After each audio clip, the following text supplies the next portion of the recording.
Hey everyone, this is Sam from echo3D, and we're really excited to share with you all our new UI changes that have just arrived to the platform. So let's jump right in so I can show you them. So as soon as you log into your echo3D account, it should look a little different than before. We've made updates to the asset card so that it looks cleaner and nicer than before. You can access all the menu items as before by clicking on the three-dot menu on the right top side. And you can still access every single item that you used to, and even download 3D models in different formats still.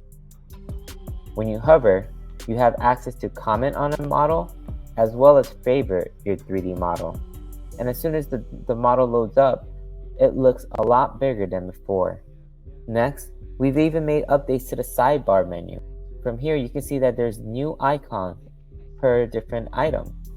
And then now, what used to be data is now metadata and tags. And what used to be access is now projects and sharing. Your account setting is still located on the top right, but now you can access to account, settings, or even log out from right here. We've made updates to the whole top header menu, and if you look here, this is your API key. It's now called the project key.